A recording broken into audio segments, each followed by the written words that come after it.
Ay, napakahalaga ng araw ngayon tapos wala pa akong nagagawa sa sarili ko. Hindi man ako nakakapag-ayos. 8 o'clock na tapos ang start ng kasal, 10. Hindi pa ako nakapaghanap ng sandals. Pero sa tingin ko, madali lang naman happen yun. Ay! Ito kaya yun? Dami naman box dito. Hindi.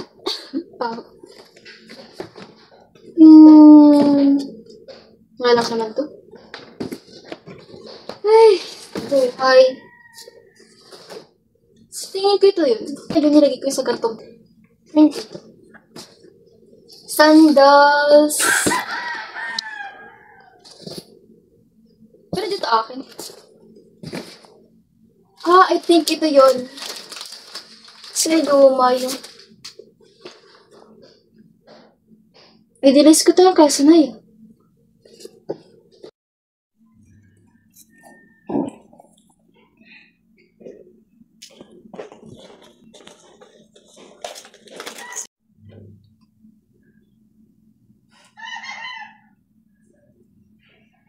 Quezon High. Kahit kailan di ko nalimutan ang school na to. Paano ka ba naman malilimutan? Kung daming memories ang nabuo, kasama sila.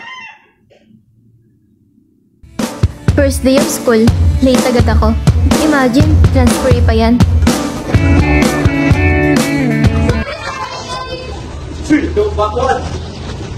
Pa, kakasimula pa lang ng school year, late ka na agad.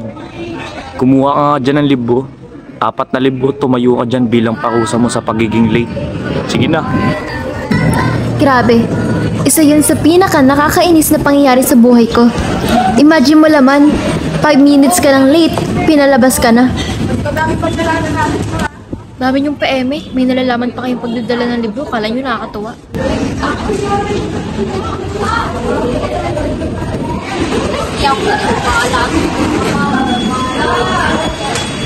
Bukod pa sa bagay na yan, naaalala ko, dito ko rin nalaman na kahit sino palang taong humigit sa akin, sasama at sasama ako. Hindi ko alam, pero bigla na lang tumigil yung mundo ko. Teka, sino ba yun? Hindi ko rin alam. Basta, sumama na lang ako. Sandali nga, tumigil na tayo dito. Oo nga, dito nga tayo. Bakit mo ako dinala dito, ha? Ang kapal naman ng mukha mo. Sino ka ba, ha? Baliw ka ba? Bigla ka nang hihila tapos ngayon wala kang kibo. Kakainis ka. Bahala ka nga din, aalis na ako. May pa-walkout pa ako nalalaman. Ako rin naman yung sumama. Isa pa sa bagay na pinakang ayaw ko, yung mga teacher na bigla-bigla nalang nagpapaquiz. Today we're gonna have a quiz on what we discussed yesterday. Well, may iba't iba lamang uri ng mga estudyante. Merong mga puro reklamo. Meron din naman ng mga estudyanteng dinadaan sa dasal. At syempre, hindi mawawala yung mga estudyante na sadyang matalino lang talaga.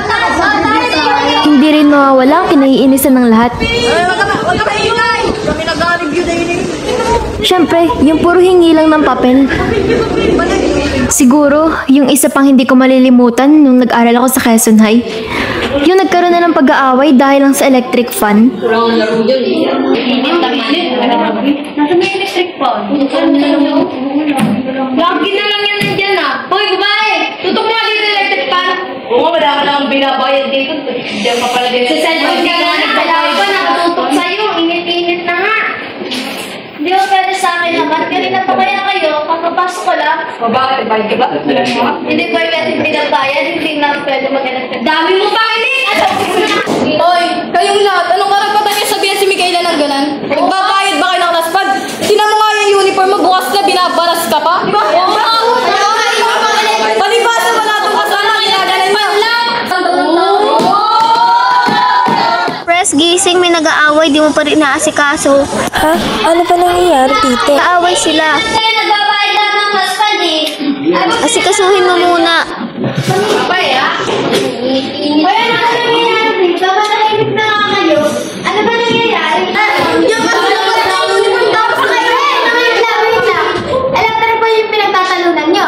Oo nga. Ang gawin nyo, yung electric panunan yan ay para sa panlahatan. Oo po kayo. Buti na lang may president para magbati sila. Tumigil kayo. Kita mo yung electric pa, hindi na yan. Electric pa na yan. Tapos dito kayo lahat para lahat na hanginan. sabihin para matahimik na.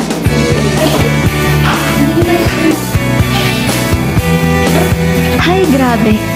Habang naiisip ko yun, natatawa na lang talaga ako. Naisip ko kunin lang pala namin yung gamit namin sa akin. Ikaw na bahala sa project natin. Nandun na. Bye-bye! Ako na bye! Bye!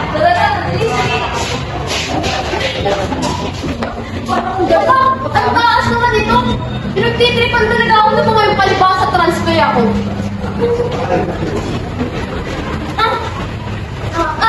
Baksin na kayo, kasi tayo sa alas dito eh. Ba't andito ka? Anong ginagawa mo dito? Ito lang ako sa comment section. Stalker. Ito lang natin niluhay ko pag galing. Pag naaalala ko yun, ang cringe pa din. Kaya sabihin mo nga dun, wala si Ma'am Mape. Guys, wala si Mama Mape! At syempre, ang pinakang inaabangan namin kapag wala kaming teacher. Yan!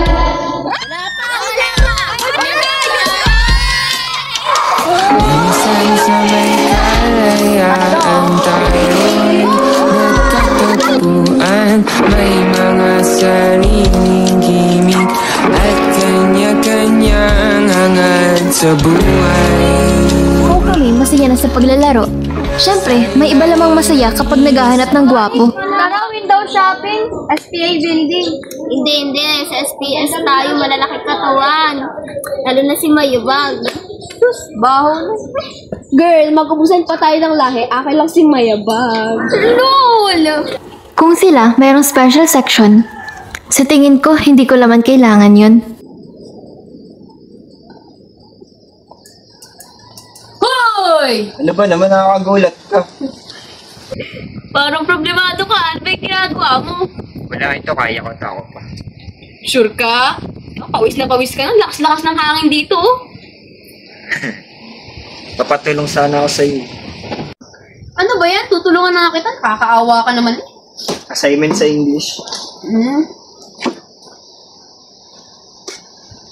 Ito kasi yan. Diba? Mahal ko na ba to? Pati ligawan ko to. Ayos na ba yun? Oh, ba't sa akin nakatingin? Wala. Ano ba ang iyong paghinga? Hindi ba si Nes? Uy, Bay, angasan mo talaga. Uy, may nag-atil sa'yo dito. Alam mo. Ano naman yan? Kaya nga. Babete mo. Tagay mo. Alam mo. Ano yan? Lobo? Gagawin po ako magtinda eh. Ang baiter mo naman, bigay mo sa akin, nabibigay mo. Baka nakakalimutan mo nung pinagbuhat mo ako ng libro ah. Anong connect nun?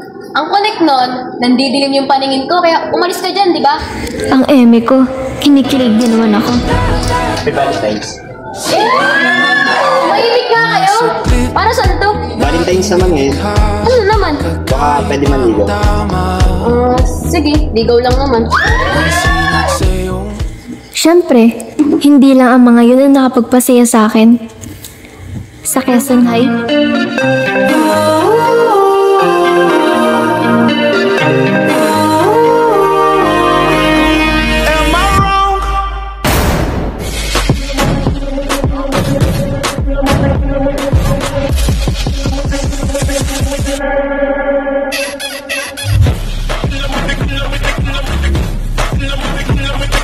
nagkaroon din ako ng pamilya. Ang ilaw sa madilim na daan, napakabibising lalong ikitan.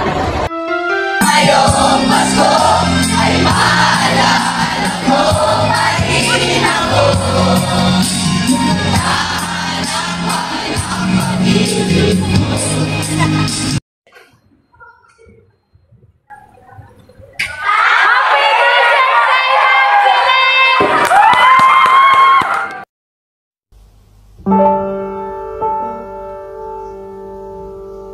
Hoy, Raisi. Gusto pa magagayak? Asa ngayon ni JR? Kaya nga pala ako nag-aayos ngayon. Dahil kasal mo. Pero pinapangako ko sa'yo. Babalik ako. Nagpaalam ka na lang ng biglaan. Mabuti pa nga, iwanan ko na ang lahat ng magagandang alaala ko sa Quezon High.